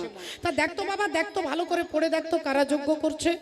অমনি বব্রুবাহন পাতাটা হাতে নিয়ে প্রথমেই উচ্চারণ করছে ধর্মপুত্র যুধিষ্ঠির। তারপরে লেখা আছে দ্বিতীয় পাণ্ডব ভীম, আর তারপরে লেখা আছে তৃতীয় পাণ্ডব অর্জুন। আর যেই বলেছে অর্জুন, অমনি দেবী চিত্রাঙ্গদা চিৎকার করে উঠেছে, ওরে পুত্র মোর, ওরে বাপ বব্রুবাহন, ওই ঘোড়াটাকে ছেড়ে দে বাবা, তুই ছেড়ে দে, ওই ঘোড়াটাকে ছেড়ে দে, ছেড়ে দে। তোর বাবা আমাদের ছেড়ে চলে গেছে, তুই যদি চলে যাস আমি কাকে নিয়ে থাকবো বাবা, তুই ছেড়ে দে, ছেড়ে দে। ছেলে বলল, মা ঘোড়াটা ধরবো না ছাড়বো সেটা পরের কথা, আগে তুমি আমাকে বলো মা। আমি লক্ষ্য করলাম, আমি যুধিষ্ঠির নাম বললাম তুমি চুপ করে শুনলে, আমি ভীমের নাম বললাম তাও তুমি শুনলে, আমি অর্জুনের নাম বলতেই তুমি কেঁপে উঠলে কেন? আমি অর্জুনের নাম বলতে তোমার চোখগুলো ছলছল করছে কেন? আমি অর্জুনের নাম বলতেই তুমি চিৎকার করে আর্তনাদ করে উঠলে কেন? সত্যি করে বলো মা, বলো অর্জুনকে, বলো, আজকে তোমাকে বলতে হবে, বলো অর্জুনকে, বলো, বলো মা। আজকে চুপ করে থাকলে আমি শুনবো না, তোমাকে বলতে হবে, বলো, বলো অর্জুনকে। তুমি যদি না বলো তোমার পায়ে মাথা ঢুকে আমি মরবো। মা বলে উঠলেন, ওরে বাপ বব্রু, আমি তোর বাপের কথা বলতে পারবো না বাবা।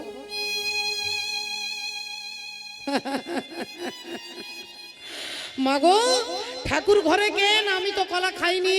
আমি বললাম অর্জুনকে, তুমি বলছো তোর বাপের কথা বলতে পারবো না, তাহলে অর্জুন কি আমার বাবা? অর্জুন কি আমার পিতা? অর্জুন কি আমার জন্মদাতা? বলো মা।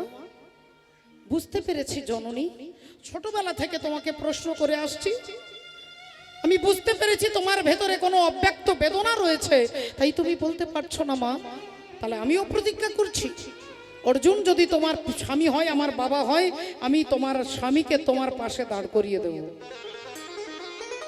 আমি তোমার স্বামীকে তোমার পাশে দাঁড় করিয়ে দেব। এই বলে বব্রুবাহন আজকে ছুটতে ছুটতে যাচ্ছে, আর এদিকে ভগবান শ্রীকৃষ্ণচন্দ্র অর্জুনকে বলছেন, অর্জুন তোমার দাদা অশ্বমেধ যজ্ঞের ঘোড়া মণিপুর রাজ্যের রাজা ধরেছে, তাহলে এবার যুদ্ধ করতে যেতে হবে মণিপুরে। অর্জুন চলো চলো মণিপুরে, অর্জুন চলো চলো মণিপুরে, চলো চলো মণিপুরে, অর্জুন চলো চলো মণিপুরে, চলো চলো মণিপুরে। হ্যাঁ, অগয় অশ্বমেধ যজ্ঞের অর্জুন চলো যাই,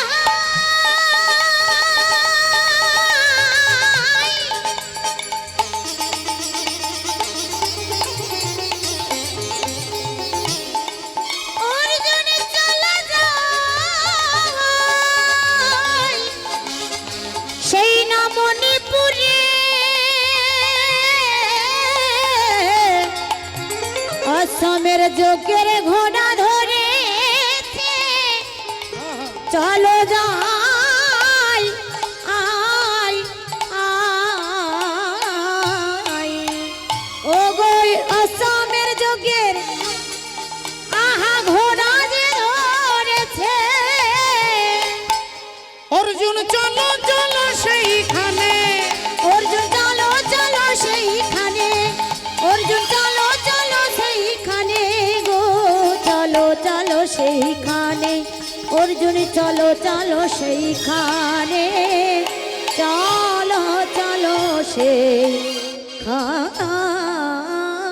এদিক থেকে ভগবান অর্জুনকে নিয়ে আসছেন, এদিক থেকে বব্রুবাহন যাচ্ছে।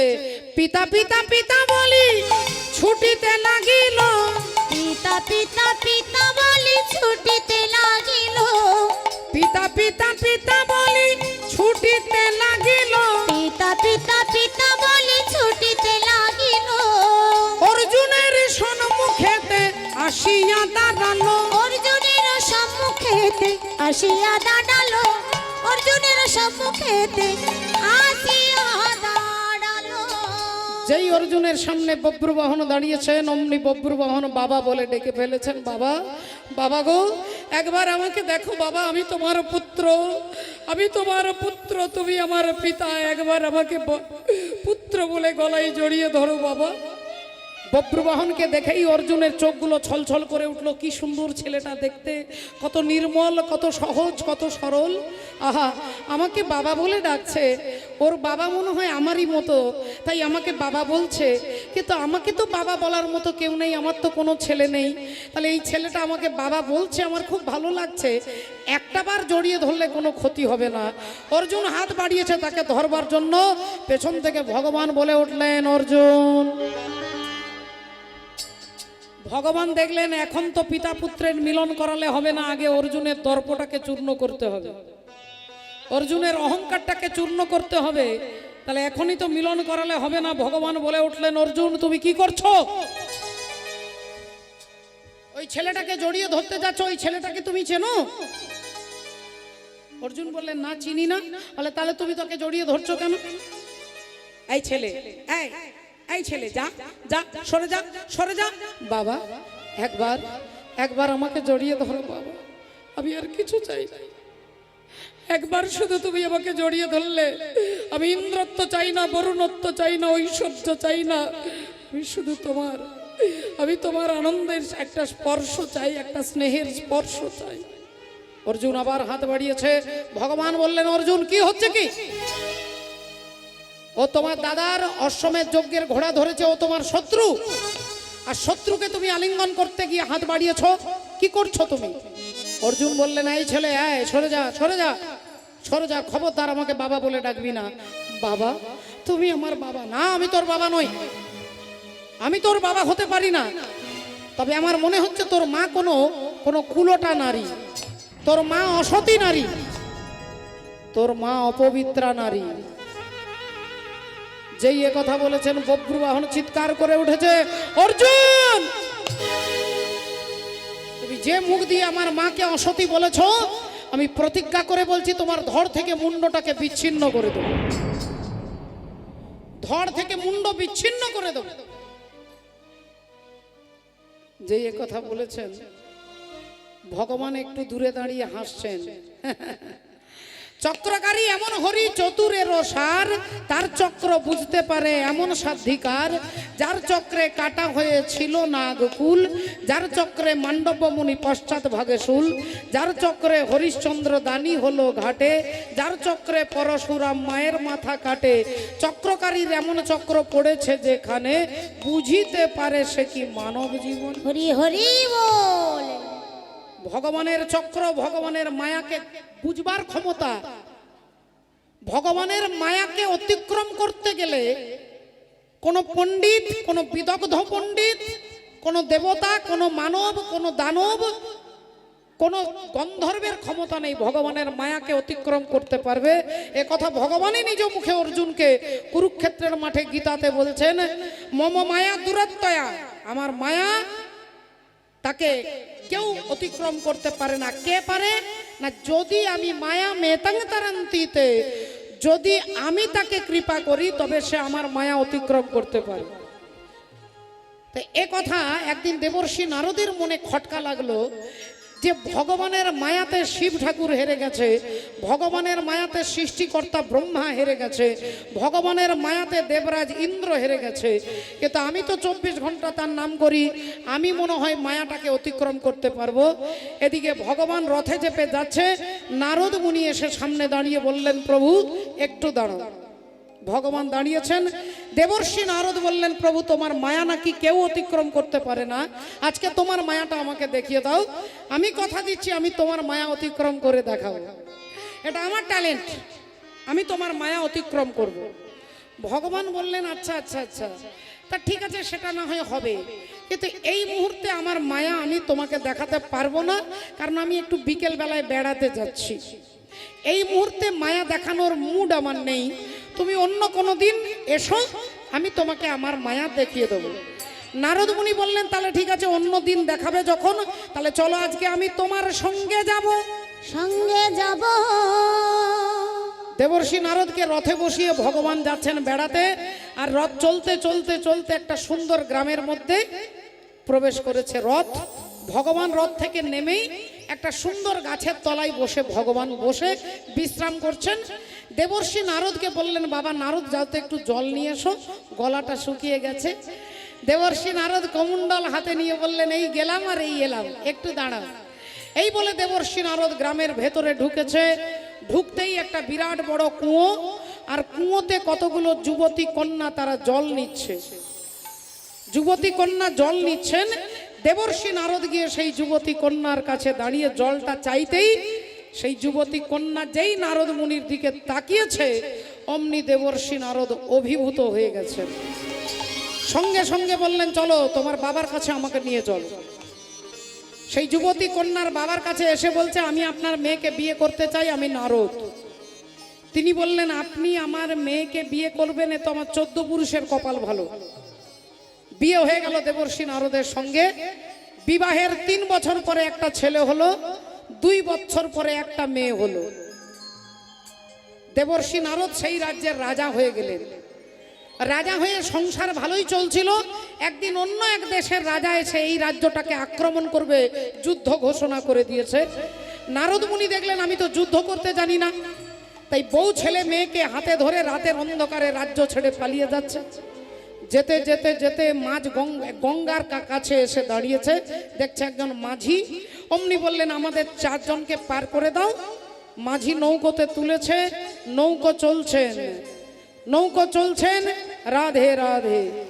আর যেই মাঝ গঙ্গায় এসেছে নৌকো, অমনি টলমল টলমল করতে করতে নৌকো উল্টে গেছে। জলে পড়ে গেছেন দেবর্ষি নারদ, তার স্ত্রী, তার ছেলে, তার মেয়ে। এখন নারদ মুনি একবার তার স্ত্রীকে ধরছে বাঁচানোর জন্য। ছেলে বলছে বাবা আমাকে ধরো, ছেলেকে ধরছে। ছেলে যখন ধরছে তখন মেয়ে বলছে বাবা আমাকে ধরো। একবার মেয়েকে, একবার স্ত্রীকে, একবার ছেলেকে, কাউকেই বাঁচাতে পারছে না, সব হরিবোল হয়ে গেছে। জলের মধ্যে ডুবে সলিল সমাধি। নারদ মুনি কাঁদতে কাঁদতে সাঁতার দিয়ে এপার থেকে ওপারে এসে চোখের জল আর বুকের জল টপ টপ করে ভেজা শরীর থেকে জল মাটিতে পড়ছে, চোখের জল মাটিতে পড়ছে।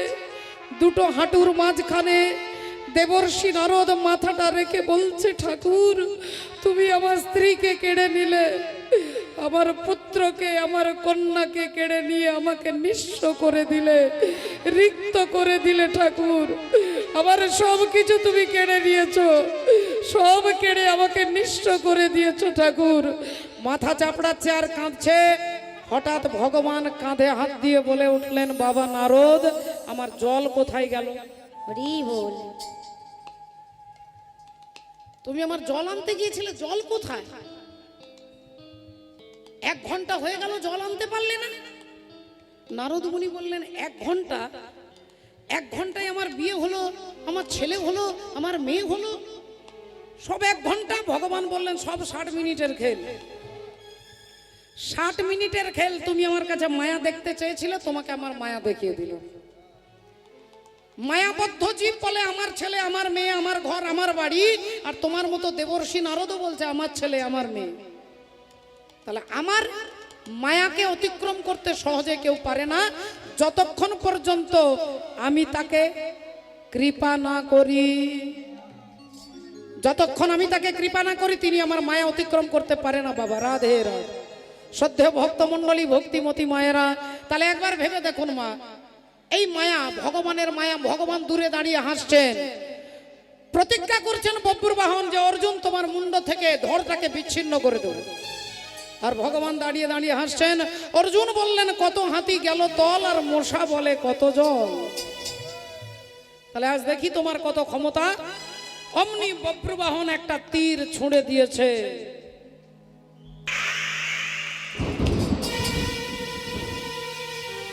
আর অর্জুন অমনি তীরটাকে 2 খণ্ড করে দিয়েছে।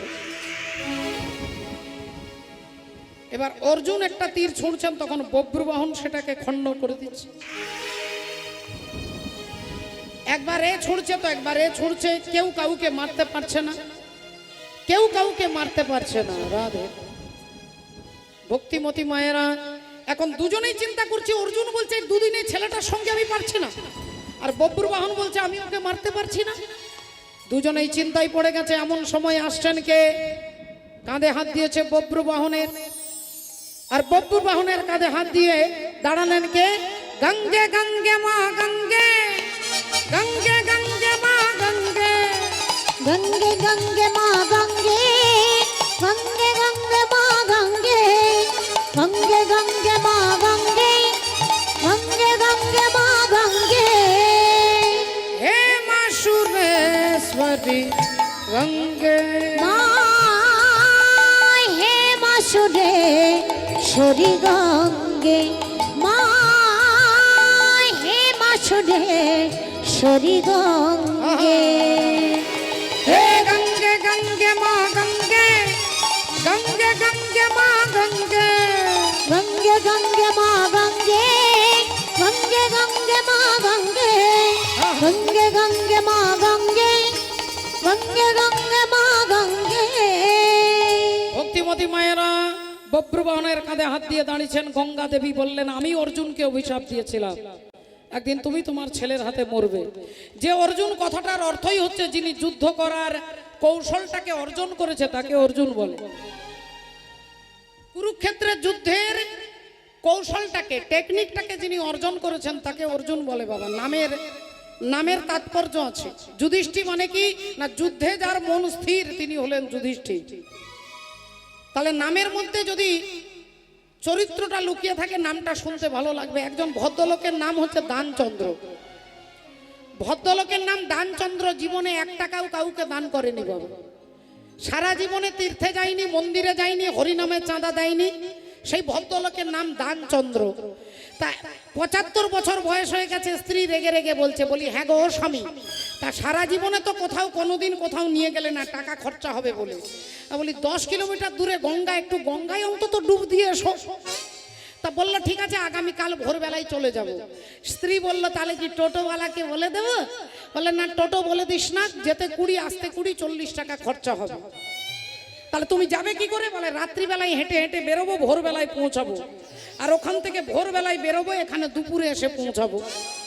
জুতো পরে যাব না, জুতো যদি ক্ষয়ে যায় 50 টাকা খরচা হবে। হরি বল। খালি পায়ে দানচন্দ্র রাত্রে বেরিয়ে গেছে, ভোরবেলায় গঙ্গার ঘাটে পৌঁছে গেছে।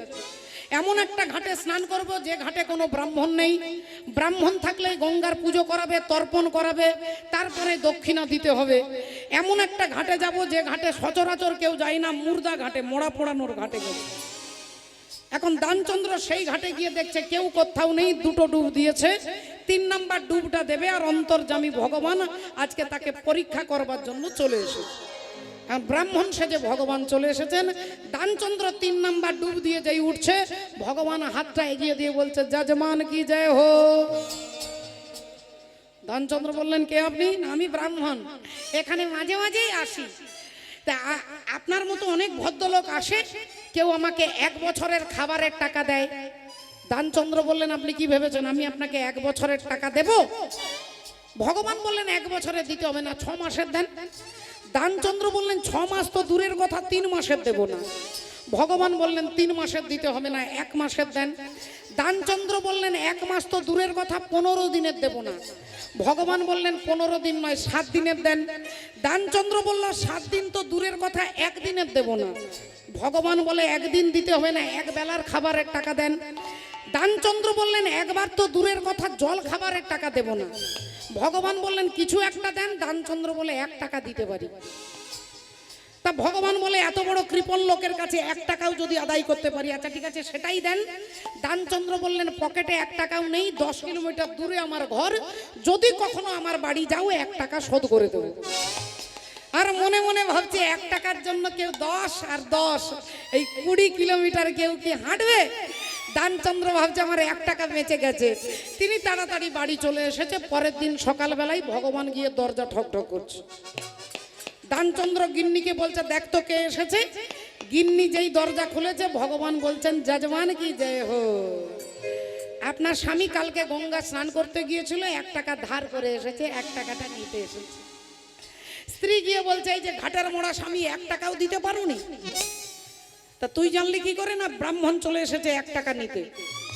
দানচন্দ্র বলে, ঠাকুর দাদার জন্মে এরকম ব্রাহ্মণ দেখিনি, 1 টাকার জন্য 20 কিলোমিটার হাঁটে। তা যা ওনাকে গিয়ে বলে দে, বলে স্বামী হঠাৎ করে শরীর খারাপ করে গেছে। গিন্নি বেরিয়ে বলছে, কিছু মনে করবেন না, এক্ষুনি আমার স্বামীর বিপি বেড়ে গেছে আর কি। ব্লাড প্রেশার বেড়ে গেছে আর কি।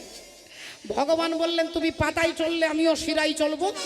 ভগবান বললেন ঠিক আছে ঠিক আছে ঠিক আছে, যজমানের শরীর খারাপ, উনি যতদিন ভালো না হবে ততদিন আপনার ঘরেই থাকবো, আপনি চাল ডাল দেবেন, আমি রান্না করে খাবো।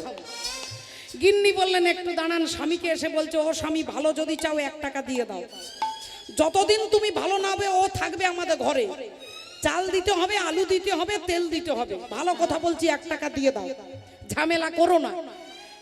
দানচন্দ্র বললেন ঝামেলা একবারে মিটিয়ে দে, বল স্বামী এক্ষুনি মারা গেল।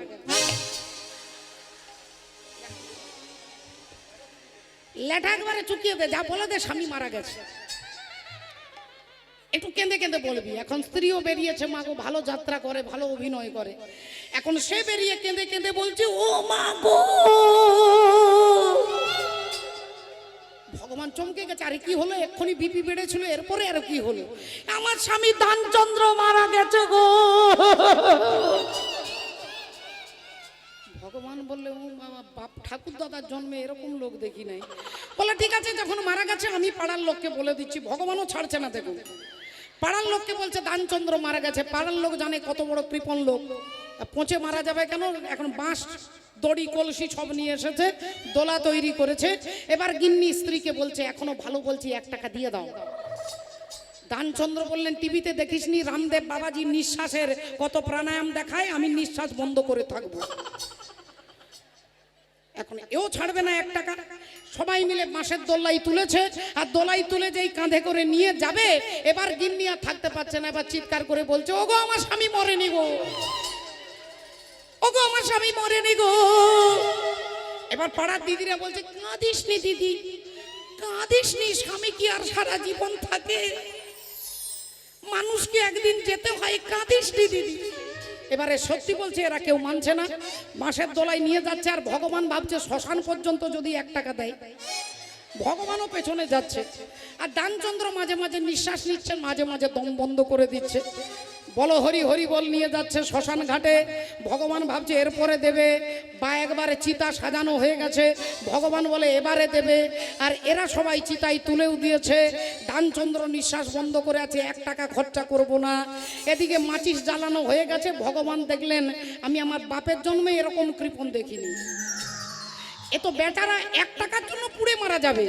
অমনি কানে কানে ভগবানের কানে কানে বলছে দানচন্দ্র আমি বৈকুণ্ঠেশ্বর শ্রী হরি, আমি তোমার কৃপণতায় খুশি হয়ে বলছি, তুমি আমার কাছে কি চাইবে চাও, বলো তুমি আমার কাছে কি চাও। দানচন্দ্র বলছেন যদি আমার প্রতি খুশি হয়ে থাকো তাহলে কালকে যে 1 টাকাটা পেতে ওটা ছেড়ে দাও। হরি বল রাধে, ভক্তিমতী ভাইয়ের তাহলে নাম রেখেছে দানচন্দ্র, জীবনে 1 টাকাও কাউকে দেয়নি, এ নামটা মানাবে না? হরি বল, হরে কৃষ্ণ, জয় রাধে শ্যাম। একবার সবাই মিলে হাত তুলে নিতাই গৌর প্রেমানন্দে হরি হরি হরি বল। হরি বল। सावरी सूरत पे मोहन दिल दीवाना हो गया,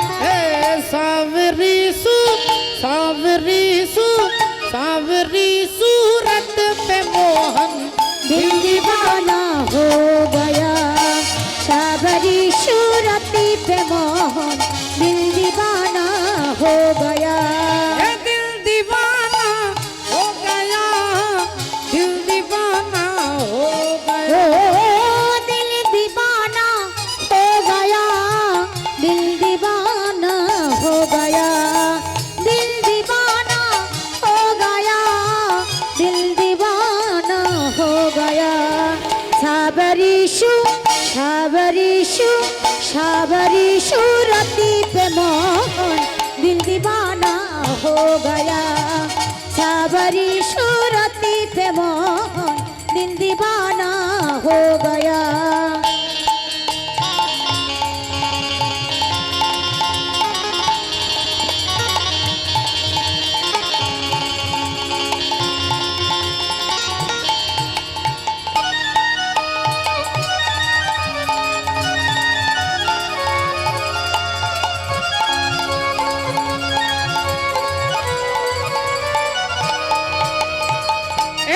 तेरे नैन तिरछे दूसरे का जल लगा ओ दूसरे का जल लगा दूसरे का जल लगा